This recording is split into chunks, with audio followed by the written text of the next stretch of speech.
Good evening. I'm Marie-Josee Kravis, and I speak to you. Thank you.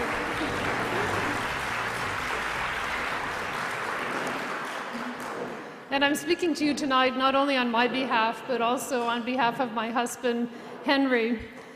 And even though I didn't clear these remarks with him, I do want to give credit where credit is due. The idea for the Kravis Leadership Institute and the idea for the Kravis Leadership Prize is Henry's, not mine.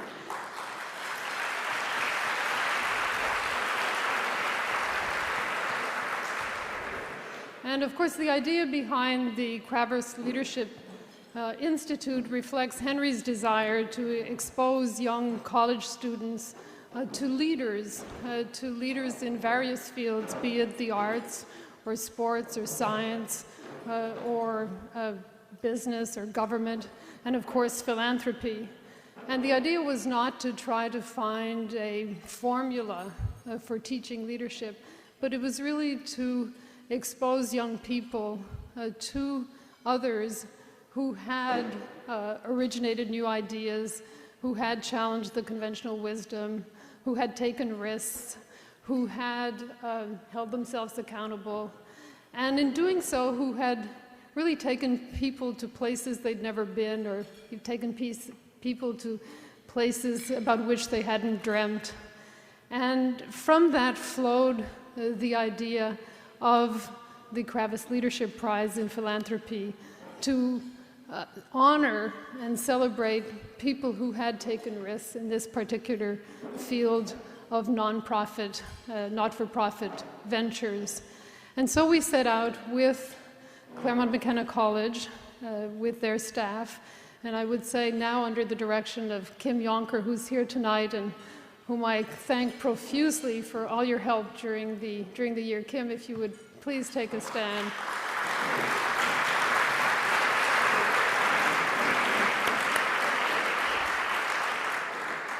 We assembled a group of nominators who will remain anonymous, I hope, and we established a methodology for assessing projects. And the idea of the methodology was to support programs based on the impact that they had on their community. And I emphasize the word impact because many programs are evaluated more on the basis of their inputs.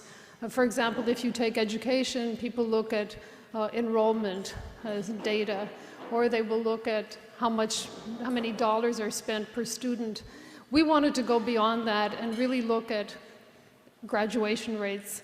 We wanted to look at dropout rates. We wanted to look at the transition from school to work. We really wanted to look at the outputs and to look at impact.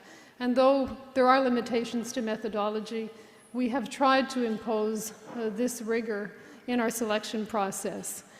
And so once we receive these nominations and put them through this methodology, they are then referred to the selection committee.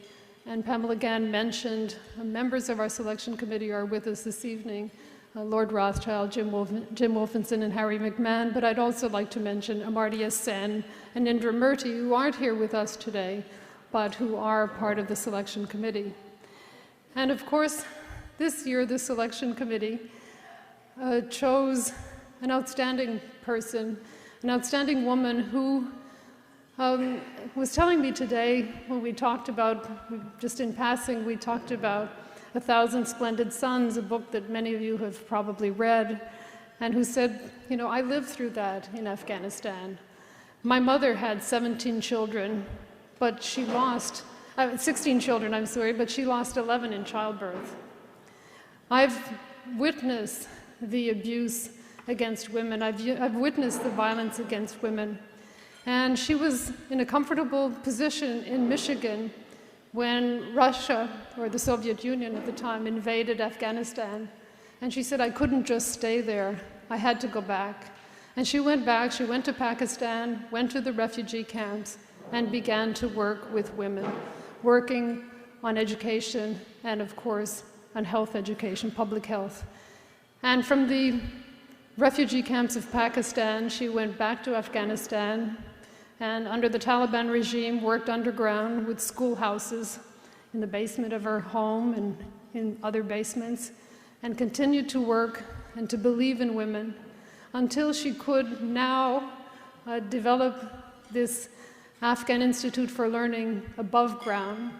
But every day, as she says, she leaves her home and she doesn't know if she will return alive because she's fighting the forces of corruption, security risks that she's taking. She's in a war-torn country. But nevertheless, she shows these qualities of courage and of steadfast commitment to this cause of enhancing education for women. And let's not kid ourselves. When you enhance education for women, you're also enhancing education for men. Better educated women are better mothers.